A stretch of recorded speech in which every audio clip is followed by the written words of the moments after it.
Мы рады приветствовать вас сегодня. У нас 12-й день, 12-й урок, можно так сказать. И мы хотим поговорить с вами о границах в браке. Приветствую вас, дорогие друзья. Одна из важных тем. Зачем нужны границы браку? Зачем нам их устанавливать? И что такое вообще границы? Границы — это пределы, которые мы ставим кому-то и чему-то. Вещи, которые мы говорим, вот это мне можно в моем браке, это нельзя.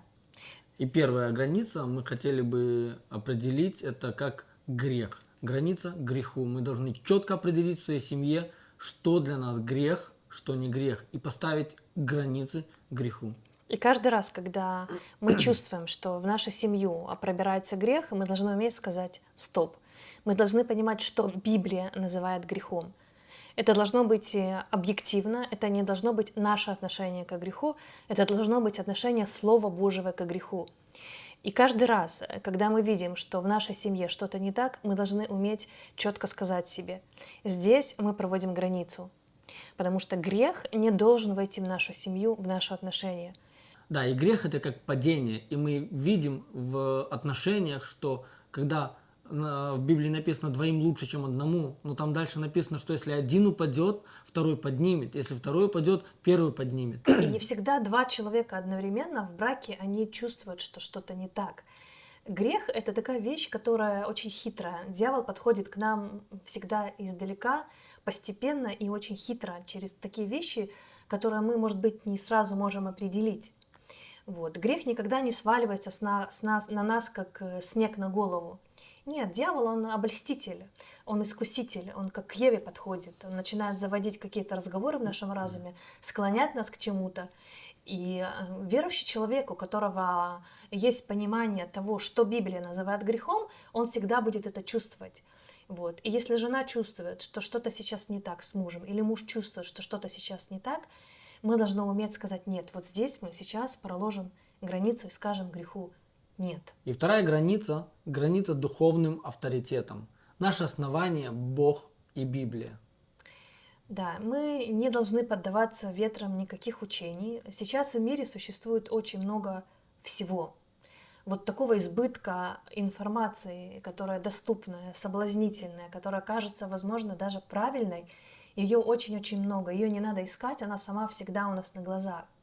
И когда я говорю о духовности, я не имею в виду только о том, что внутри церкви. Сейчас духовного очень-очень много и вне церкви. Сейчас пошла своего рода мода на приплетать везде Бога, Библию, Христа. Поверьте мне, вы можете следить за кем-то в Ютубе или в Инстаграме или в Фейсбуке, и вы можете легко поддаться тому, чему этот человек учит, и он будет учить правильным вещам, но спустя некоторое время вы можете с огорчением заметить, что этот человек там или, я не знаю, там мормон, у них очень много учения о браке и семье, и яговисты. Я ничего против не имею яговистов, просто мы сейчас идем в русле протестантского учения. Вы должны понимать, что вам подходит, а что нет. Вы должны различать, сейчас много эзотерических учений разных, и они все внешне выглядят очень привлекательными. И они могут стать для нас авторитетом. И мы должны уметь рассматривать, мы должны ставить границу и сказать: нет, вот, ребята, я послушала, все хорошо, все правильно, но это все-таки не библейское основание брака. Это вещи, которые не должны входить в наш брак. И для того, чтобы нам уметь различать, мы должны четко понимать, в чем мы стоим, чему мы научены, и мы должны быть подотчетны, мы должны принадлежать поместной церкви, которая направляет и оформляет границы того духовного, чем мы можем увлекаться, а чем нет. И следующая граница – это граница нашему характеру. Дом – это не место, где я могу быть самим собой в буквальном смысле слова. Существует такое понимание, что дом — это место, где мы можем быть сами собой. Но в действительности так ли это? Потому что если мы все будем проявлять себя в полноте, вот такие, как мы есть, то горе нашим домашним, и горе нам самим в первую очередь. Да, хоть и существует такое понятие, что мы приходим домой, это безопасная крепость, и мы здесь чувствуем себя в безопасности, здесь мы можем говорить все, что мы хотим. Это и правда, и это и неправда, потому что мы не можем прийти домой, расслабиться и выпалить все, что мы думаем, и все, что мы чувствуем, и все, что нам наболело там за месяц, за два, или еще что-то. Мы должны включать сюда. Мы недавно в прошлых уроках говорили о дипломатах. И мы должны обязательно включать здесь, в доме нашем, своего дипломата. Мы не можем выпячивать все, что мы думаем, просто наружу. Иначе, как мы уже тоже говорили, приходит муж домой и хавайтесь в бульбу. Все дети прячутся по комнатам, жена прячется в стиральной машине или еще что-нибудь в этом роде. Все зависит от размеров жены. Да. И все зависит от размеров характера мужа. И в психологии существует такое понятие, как эмоциональная распущенность. Это когда человек не чувствует границ другого человека. Когда он не понимает, что я сейчас кого-то обижаю, что сейчас мои эмоции неуместные, неадекватные, что сейчас они не должны выражаться так, и сейчас ни время и ни место. Когда человек, он настолько свободен, настолько широко раскрыта у него душа, что он может наносить ущерб отношениям в доме и даже выглядеть немножко неадекватным. Дом — это не то место, и вообще все в мире не то место, чтобы выражать все эмоции, которые есть у нас. Мы должны выражать их правильно и в правильном месте. И следующая граница – это граница власти, граница своей власти. Я, как муж, господин, но не деспот. Да, Бог создал семью, и Он придумал иерархию в семье. Иерархия в семье обязательно должна быть. Мы не будем сейчас заострять свою тему почему и как, но мы должны понимать, что Бог создал иерархию, это определенный порядок вещей, которому мы должны следовать, как бы мы к этому ни относились, что бы мы об этом не думали. Библия дает четкие указания, что муж — глава семьи, жена не глава семьи, жена — помощница, а Христос — это глава мужа. И мы должны это помнить, что я господин, я глава жены, глава семьи, но надо мной есть тоже глава мужу Христос. Так написано в Библии. Мы не должны забывать эти вещи. Глава мужу Христос. И это должно давать нам такое благоговение друг перед другом, страх, и мы должны понимать ответственность. Написано в Новом Завете, что мы должны в повиновении со страхом служить друг другу и повиноваться друг другу. Да. И я, как жена, как помощница моему мужу, и я так понимаю, что быть помощницей — это тоже своего рода власть над кем-то. Есть какие-то зоны ответственности, за которые я как помощница отвечаю, но это не значит, что я должна злоупотреблять ими, потому что даже не находясь у власти, можно злоупотреблять какими-то вещами. И я просто хочу напомнить, что все-таки основная функция жены и помощницы — это молитвенная функция, это молиться за своего мужа, за своих детей и за свою семью.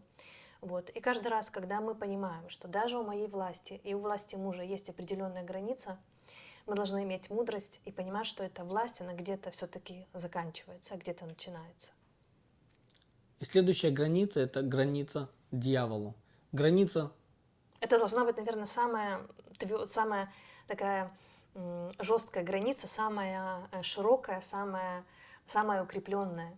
Да, и тут мы должны не просто создавать границу, мы должны противостоять. То есть, чтобы ничего извне, ничего лукавое, никакие стрелы лукавого, они не смогли поразить нас.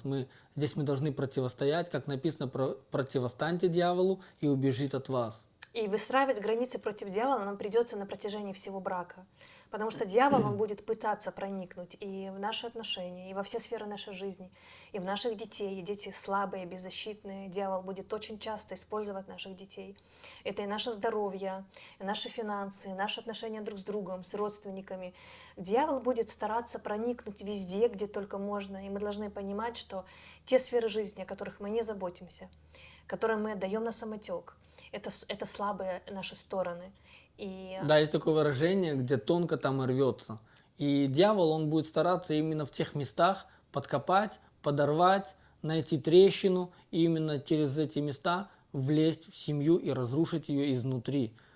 Да, я хочу, чтобы вы были осторожными, когда вы, не вы, может быть, я для примера говорю, что когда люди свидетельствуют о таких вещах, когда вот я начала служить, или я пошел туда, и дьявол атаковал меня, я заболел, значит, у меня дети заболели, значит, Богу это нужно, потому что дьявол покушается. Мы не должны хвастаться такими вещами. Это значит, что мы слабы в таких вещах.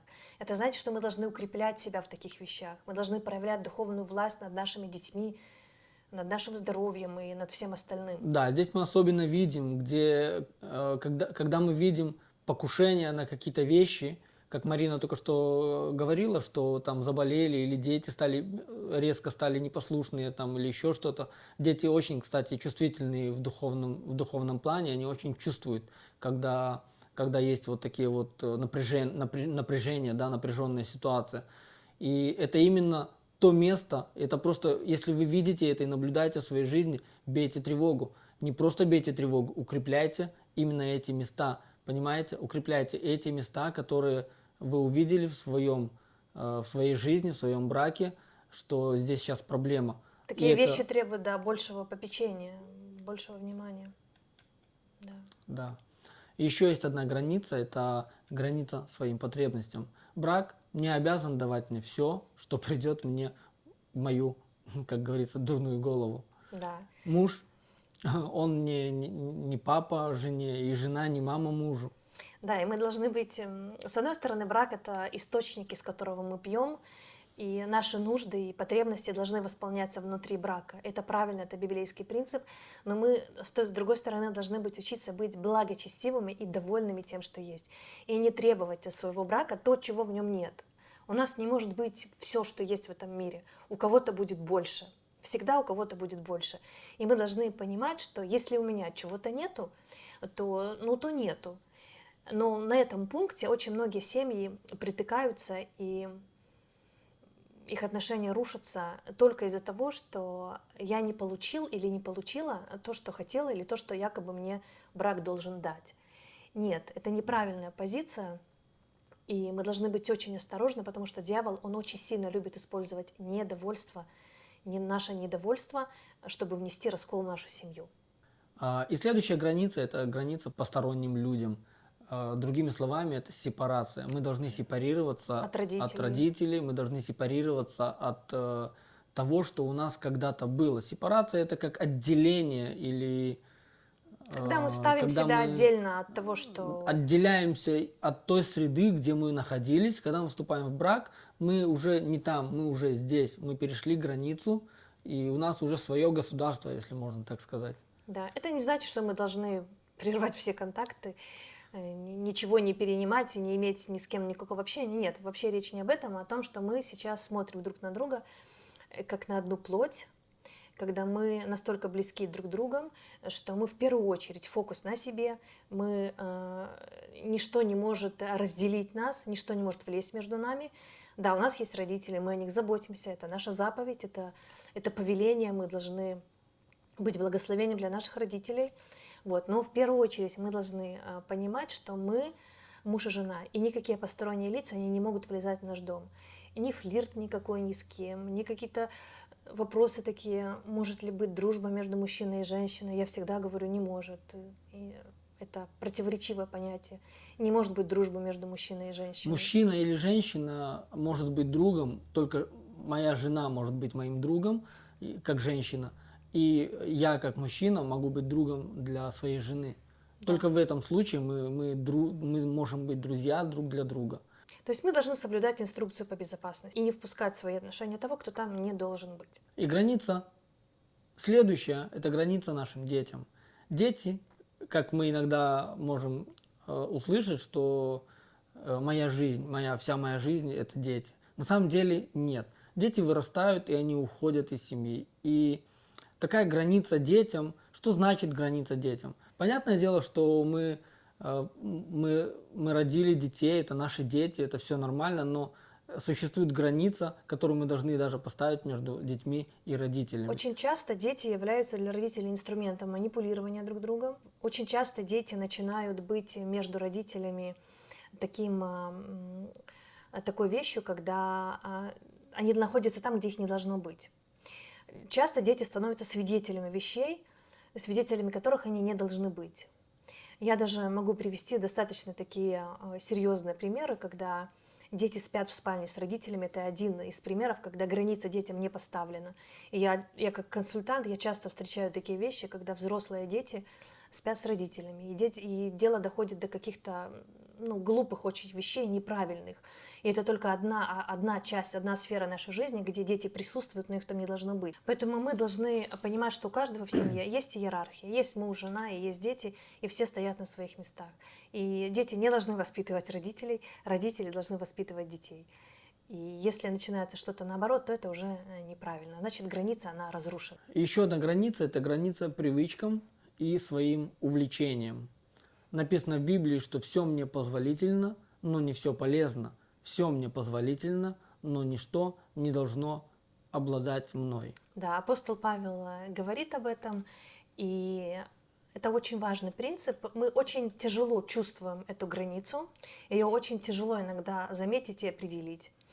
И приведу такой пример вам. Когда один из семьи, жена или муж, увлеклись чем-то, это может быть все что угодно. Возьмем, к примеру, служение или дружба. Допустим, муж пошел в церковь, он там служит, у него общение с братьями, бани, пицца, все что угодно. Он прекрасно провел вечер, он увлекся, он восполнил свою потребность душевной близости с людьми в общении, и у него все прекрасно. Да. У нас есть определенный ресурс наших душевных сил. И тут он приходит домой, а там жена, которая уже неделю не выходит из дома, и ей хочется общения, ей хочется душевной близости, душевных разговоров, а муж он уже растратил себя на других. И поэтому мы должны всегда понимать, что любые наши увлечения, привычки, хобби, все, что увлекает нас, оно должно иметь предел, потому что часть себя мы все равно должны оставлять для своей семьи. Я бы сказал, большую часть себя мы оставляем для своей семьи. А еще лучше, если вот эти хобби и привычки, они общие. Это вообще, это предел. Да. И еще одна граница, которой не должно которой не должно быть. Можете смело ее нарушать. Да, это, я считаю, что можно смело нарушать эту границу. Это граница любви. Этой границы не должно быть. Там, где вы можете любить друг друга и проявлять любовь, у вас не должно быть там границ. И вот именно здесь любовь не должна иметь никаких границ. Мы должны проявлять свою любовь друг к другу. Везде. А любви не может быть много. Да. Мы достигаем ее, мы отдаем ее, мы получаем ее. Да, и пусть у нас будет больше любви, и пусть Бог даст нам мудрости, как ее проявлять и как принимать ее.